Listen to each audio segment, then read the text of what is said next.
The Buffalo Bills found three new pieces on day 2 of the 2024 NFL Draft. Wide receiver Keon Coleman, safety Cole Bishop, and defensive tackle Dwayne Carter. I'm breaking down those picks today on Locked On Bills.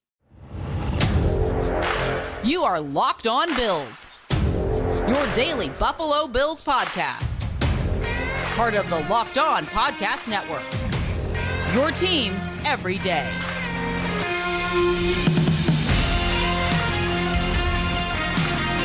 What's up, Bills Mafia? It's Joe Marino, author of Go Bills and Buffalo's Run, also the co-host of the Locked On NFL Scouting Podcast, and I'm your host of Locked On Bills. I want to thank you for making Locked On Bills your first listen every day, and a big welcome and shout out to our everydayers. You know who you are. Those of you who never miss a single episode, I appreciate y'all being here very, very much. I'd also like to invite you to subscribe or follow for free on YouTube or wherever you listen to podcasts. We're part of the Locked On Podcast Network, your team every day.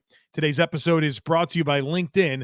LinkedIn Jobs helps you find the qualified candidates that you want to talk to faster. Post your job for free at linkedin.com/LockedOnNFL. That's linkedin.com/LockedOnNFL to post your job for free. Terms and conditions apply.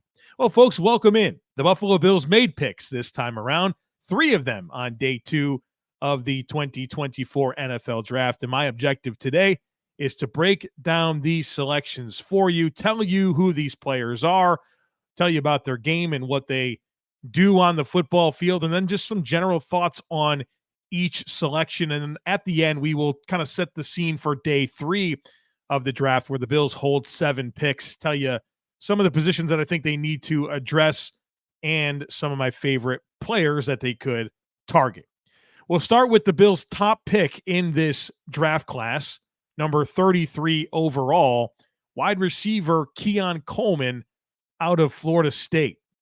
Keon Coleman is 20 years old. He turns 21 in May, so a younger prospect. He's a native of Louisiana, grew up just outside of Baton Rouge, and growing up, he played baseball, basketball, and football. On the football field, he was a running back, wide receiver, and defensive back. He also lettered in track, where he was a sprinter and a jumper. And for as good as he was on the football field, he was really good in basketball. In fact, for his high school, he's the all-time leading scorer, had over or almost 2,500 career points. And as a senior, he averaged 31 points per game, 10 rebounds, 5 assists, 6 steals per game. He was a state MVP basketball player. 4-star recruit.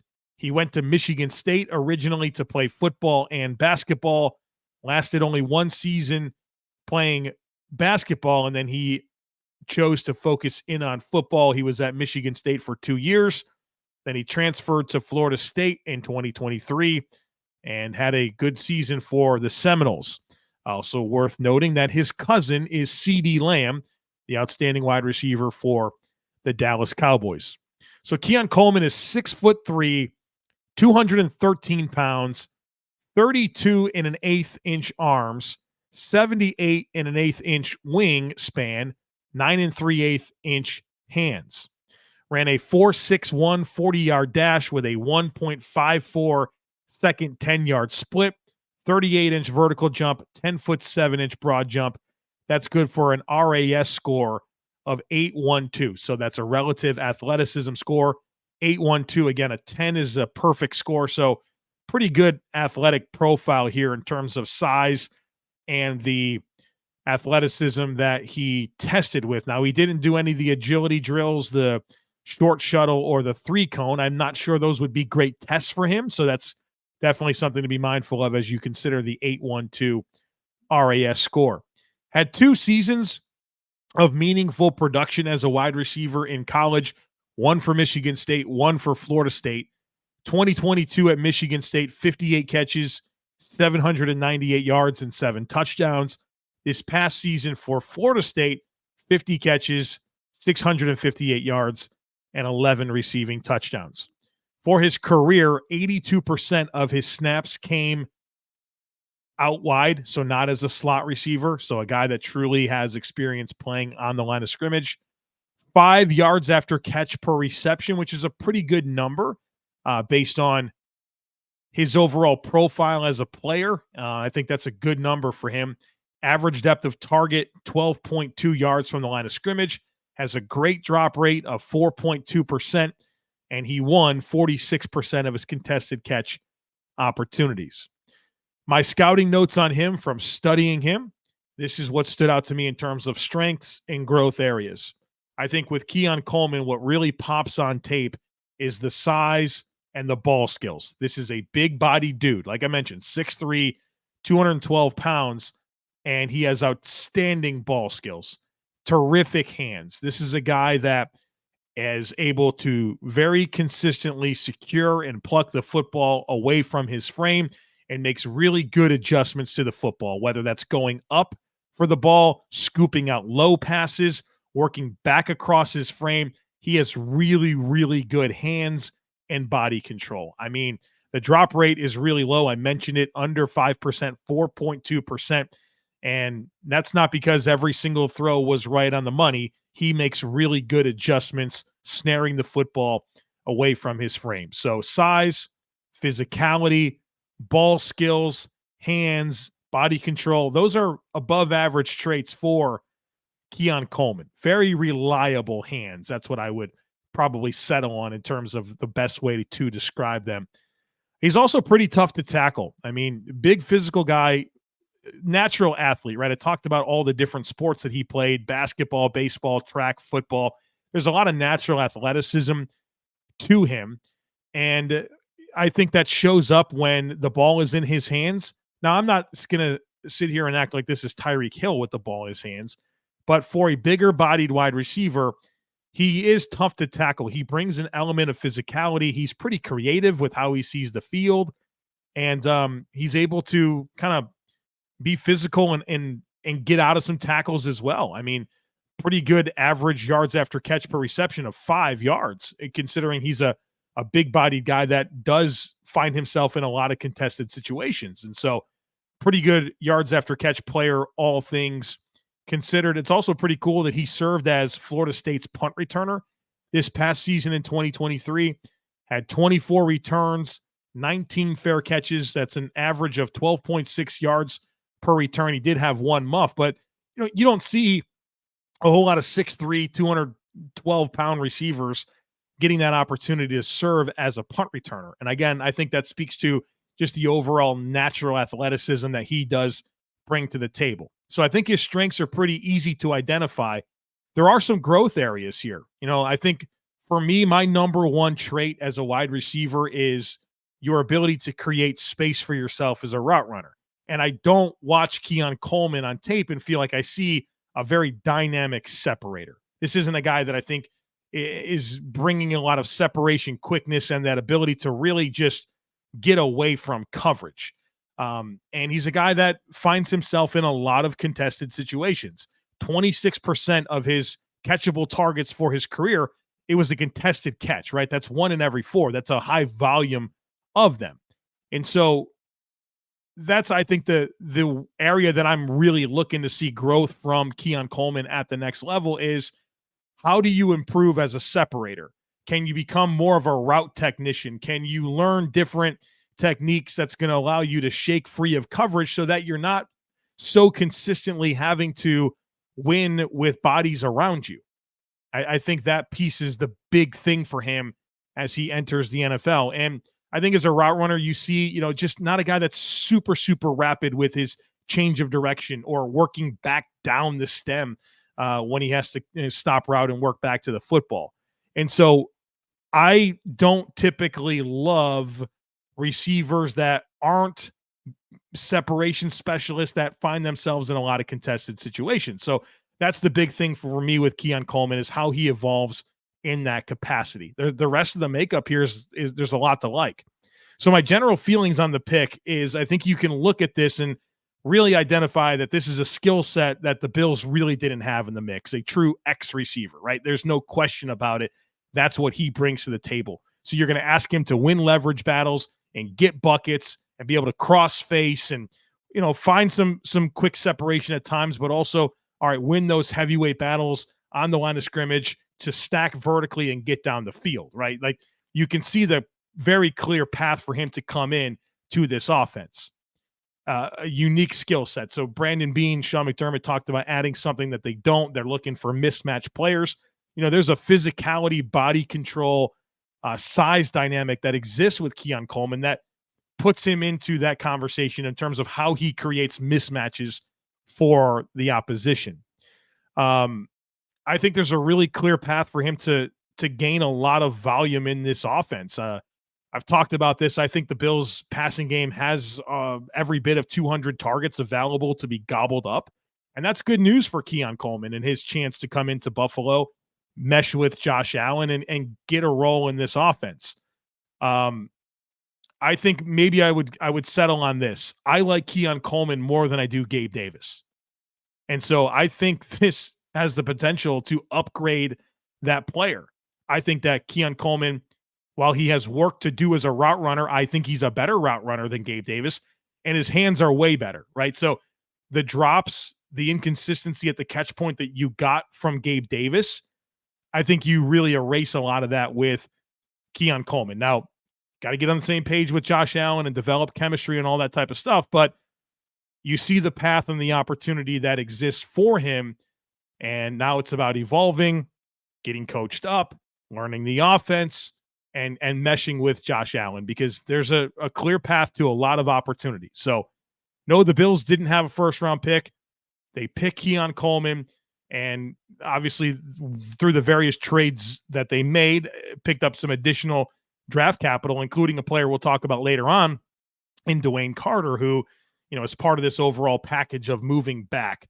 So Keon Coleman, the face of this draft class, the number one pick, admittedly, he wouldn't be the player I would have selected. And I think that's important for me to be honest with you about, because I do this work. I talk about these prospects. You've heard me say these things about Keon Coleman, but this is the player that it seems very clear that Josh Allen wanted. You saw some reports out there, Jordan Schultz of Bleacher Report sharing that, this was the player that Josh Allen told Brandon Beane he wanted to get, right? And so they got that guy, and now it's exciting to consider how this can all work together, and obviously seeing the growth from Keon Coleman as a young player, and what he can unlock at the next level in a big opportunity and a big role for the Buffalo Bills offense. So here's your big wide receiver investment, at least through the draft, Keon Coleman, a Buffalo Bill.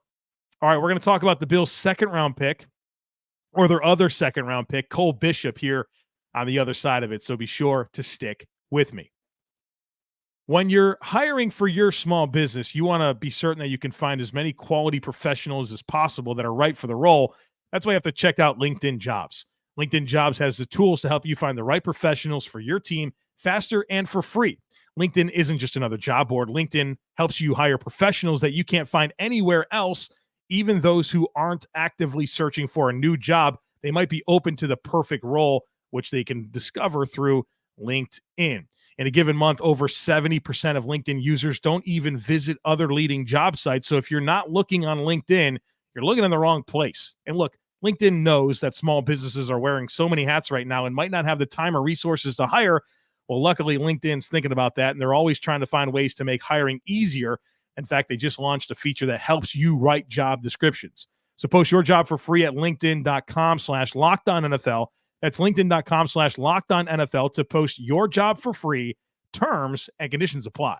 This episode of your favorite Locked On podcast is brought to you by the best meal kit service in the game, Home Chef. No more having to answer the dreaded question, what are we going to do for dinner tonight? Thanks to Home Chef and their chef-designed recipes that are delivered directly to my door, all pre-packaged, pre-portioned. They even peel the garlic cloves for you. And each recipe, one of my favorites, blackened mahi-mahi, comes with a full page of easy-to-read instructions that include customization options and pictures to guide you along the way through the step-by-step process, so you don't have to ask, is that what chard looks like? I cannot recommend Home Chef enough, especially right now, because for a limited time, Home Chef is giving Locked On listeners 18 free meals free dessert for life, and of course, free shipping on your first box if you head to homechef.com/lockedon today. That's homechef.com/lockedon for 18 free meals and free dessert for life. Yes, you heard that right. Homechef.com/lockedon. Must be an active subscriber to receive free dessert. All right, folks, the Bills had a second round pick, and they invested that in Cole Bishop, a safety out of Utah, the 60th pick in the draft. Let's talk about Cole Bishop, who's 21 years old. He turns 22 in October. He's a native of Peachtree City, Georgia, which is just outside of Atlanta. Was a defensive back in high school, also played some offense, and was a standout lacrosse player as well in high school. He was a 3-star recruit, that had a bunch of opportunity to play college football. He originally committed to Duke, and then he picked up an offer from Utah, and he flipped from Duke to Utah because he believed in Utah's consistency of producing NFL defensive backs. And that worked out because now he's a second-round pick and next in line for a nice pedigree of Utah defensive backs. During his time at Utah, 29-game starter across 3 seasons. During that time, he collected 21.5 tackles for loss, which is a lot for a safety, 7.5 sacks, which is a lot for a safety, 3 interceptions, 12 pass breakups, a forced fumble, and 4 fumble recoveries. 6'2", 206 pounds, 29 3/4 on the arm length, 9.5-inch hands. The RAS score here, a 9.88. So a big-time athlete here, 6'2", 206 pounds. He's a big dude. You wish he had more length. That's something that shows up on tape. But I think from a size and athleticism perspective, you pretty much get the total package outside of you wish maybe the arms were 1.5 inches or so longer. So let's get into the skill set here. And I want to start by telling you where he lined up throughout his career because he's pretty fascinating. So at Utah, he played 1,726 snaps, 829 of those in the box, 400 as a deep safety, 428 in the slot, and then 69 as a corner.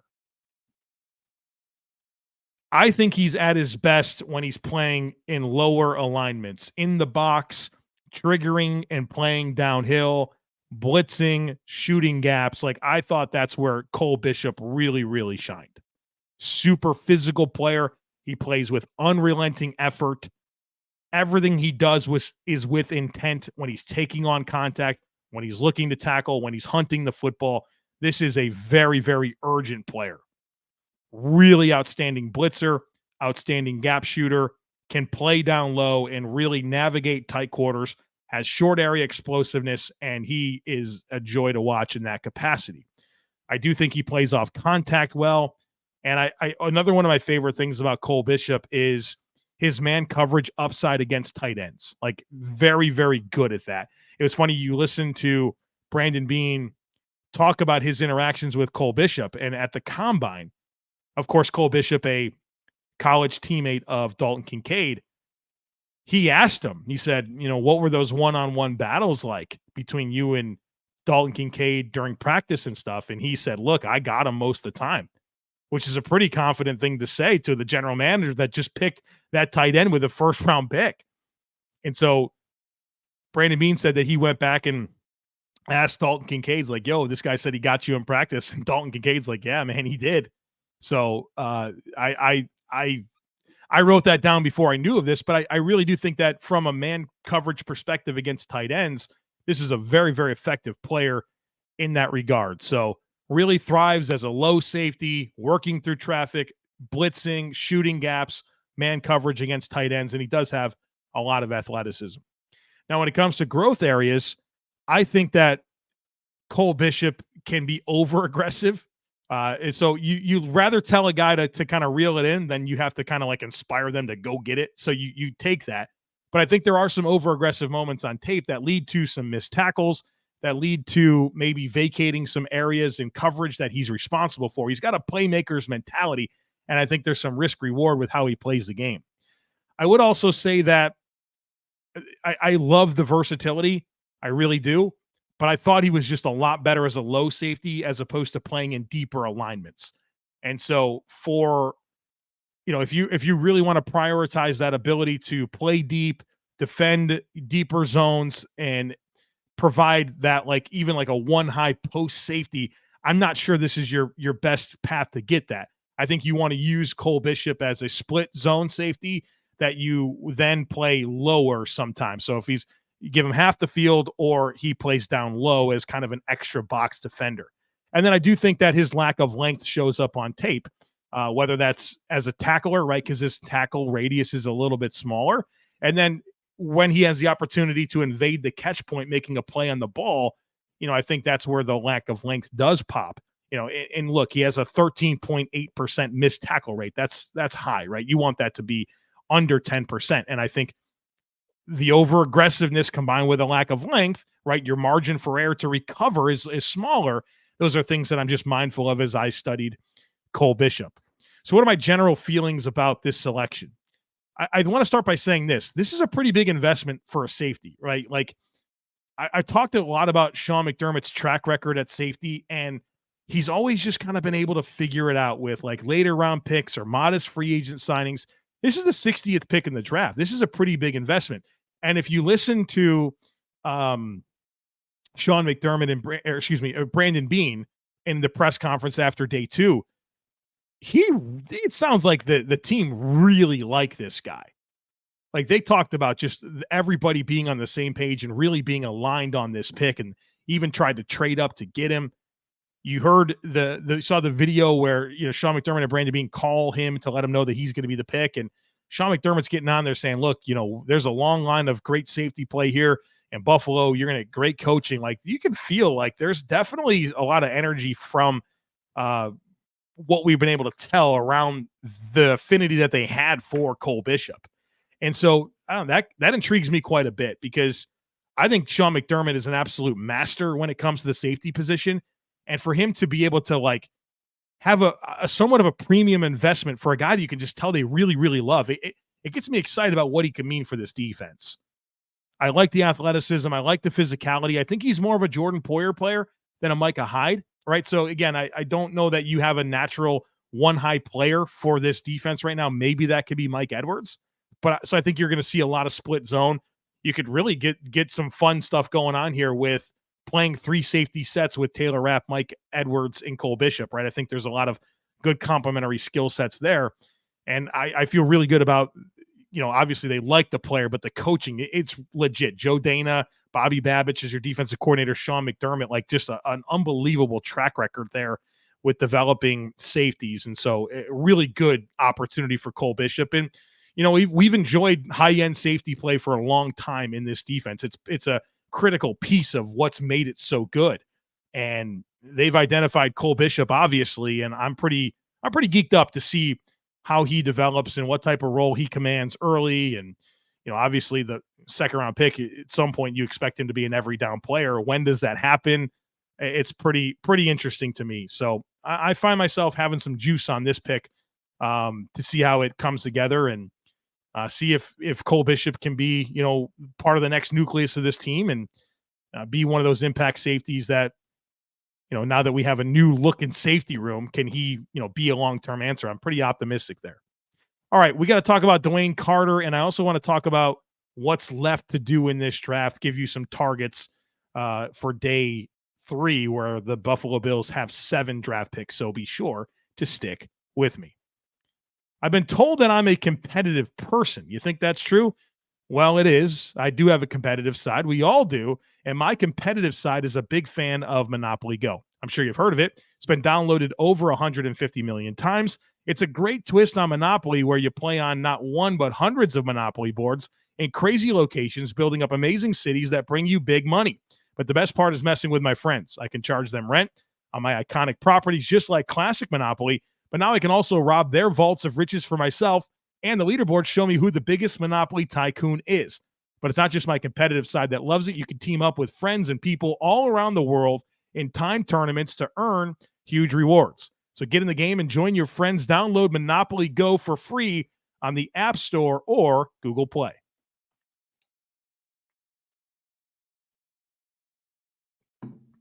All right, folks, let's talk Dwayne Carter, Bills' third-round pick, number 95 overall, a pick that they acquired in the trade back with Kansas City. So this is part of that. So the Bills could have just sat there and picked Keon Coleman at 28, or they could have traded back and got Keon Coleman and Dwayne Carter. So here's what they got here. Dwayne Carter, 23 years old, turns 24 in December.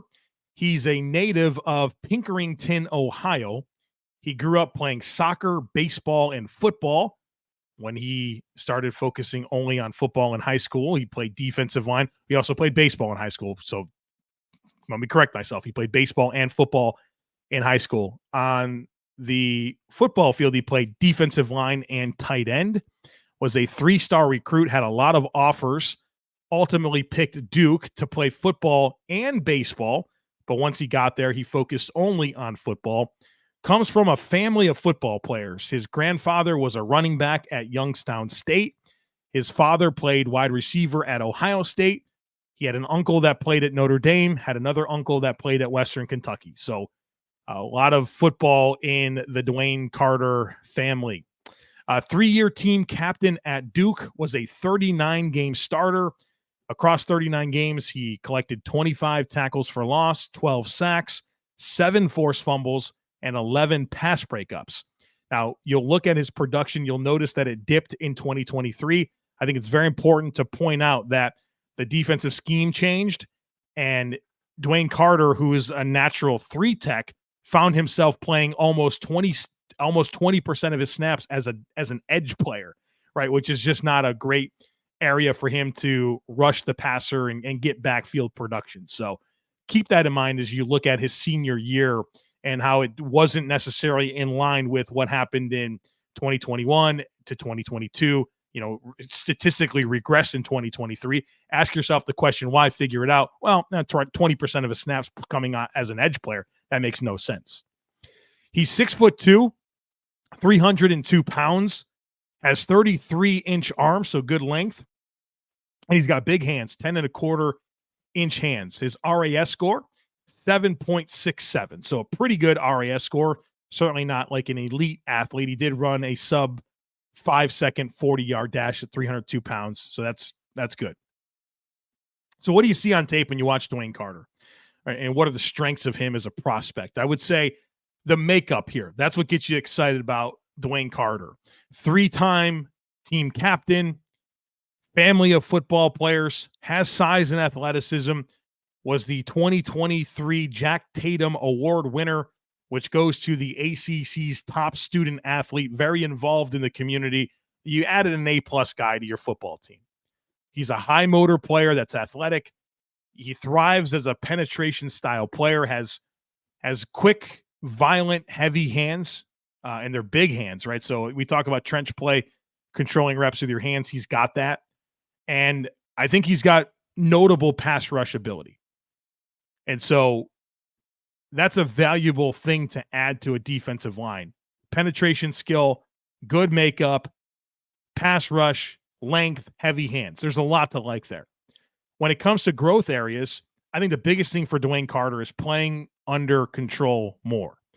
He finds himself penetration style player, getting into gaps, playing on the other side of the line of scrimmage, but then maybe running himself out of a run fit, maybe running himself past the quarterback, running him past a tackle opportunity. He has a very alarming missed tackle rate of 24%.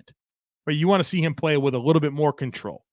You'd like to see him firm up his anchor a bit more against the run. I think he's just an okay run defender. He does give ground against single blocks, so playing with leverage and IDing a little bit quicker and really anchoring and maintaining run fits with more consistency is something that I want to see.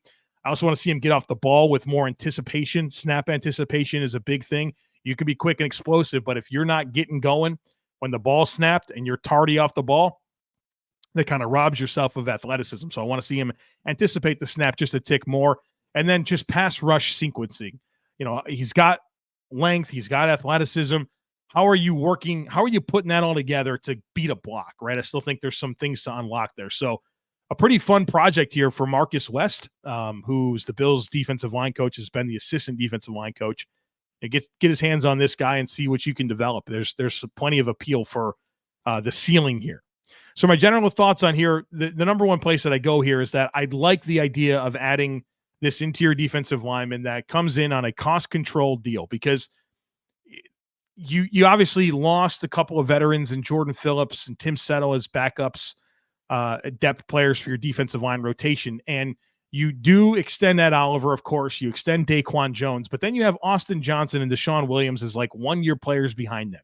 I'm very excited to have a cost-controlled piece for this defensive line rotation that gives them another player that gives the defense rush upside, right? I don't necessarily feel like outside of Ed Oliver, you had a 3-tech that can rush. Well, all right, here you go. Here's Dwayne Carter as a young player on a cost-control deal. And that's what I really like about it, on top of, all right, this sounds like a high-quality guy to add to your operation. So I think he can be a situational pass rush type player early on, and then how he develops as a run defender is going to be really important for, all right, what type of like snap share can you really claim throughout your rookie contract? So there's Dwayne Carter for you. Real quick, what's left for the Bills in this draft? Well, they have 7 picks. There's still a lot to go.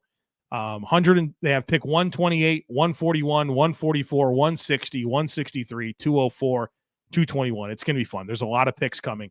Not sure if Brandon Beane's going to pick 7 players. He might use some of that ammunition to maybe move up a little bit, which would make a lot of sense to go get some guys that you really like. You're positioned well to do that. What do I think the Bills need to address? I think they need to get another wide receiver. I think they absolutely need a running back.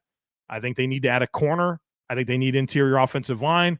I think they need edge, and I think they need linebacker. Now, linebacker is probably the lowest priority there, but you only have 5 linebackers under contract right now. You need probably double that. So maybe if there's the later picks, take a roll of the dice on a linebacker for depth purposes, competition, and then of course, like ultimately you're one snap away from having 4 linebackers, and you probably need to roster 5. So you got a numbers problem there at linebacker.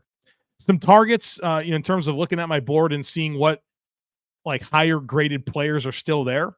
At wide receiver, I have day 2 grades on Devontae Walker out of UNC, Malik Washington out of Virginia, Javon Baker from UCF, and Troy Franklin from Oregon.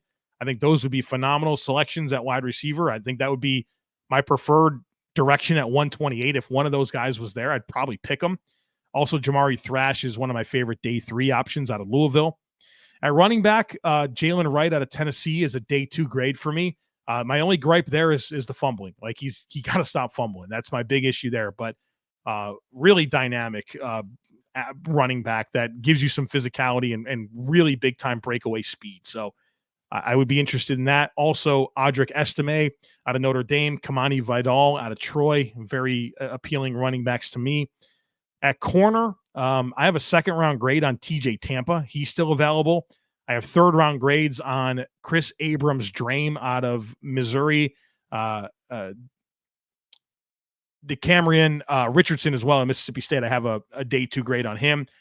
I have 4th round grades on Jarvis Brownlee and MJ Devonshire. Brownlee from Louisville, MJ Devonshire from Pittsburgh.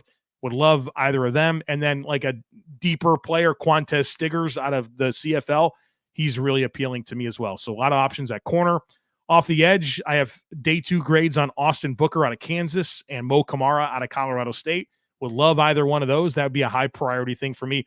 I'll be honest with you. I would be trying, if I was Brandon Beane, I'd go into this trying to get one of those receivers and one of those edge rushers, and I'd probably trade whatever I needed to do to get that done. And then interior offensive line, I have a day 2 grade on Christian Mahogany out of Boston College.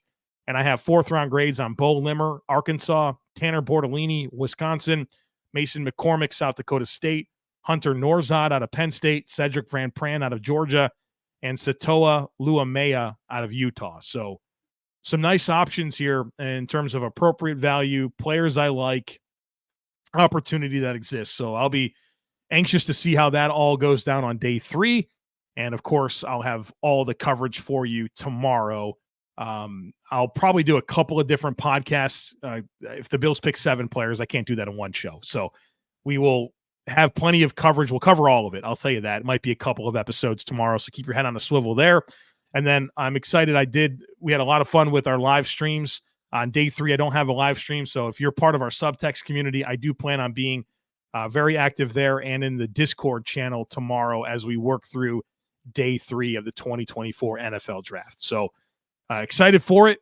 A lot of opportunity. The draft isn't even halfway done yet. So it's going to be exciting to see what else Brandon Beane is able to get done in this draft. All right, folks, that's going to do it for us here today. As always, I kindly ask that you share, subscribe, rate, and review the podcast. Have a great rest of your day. Go Bills. And I look forward to catching up with you again real soon.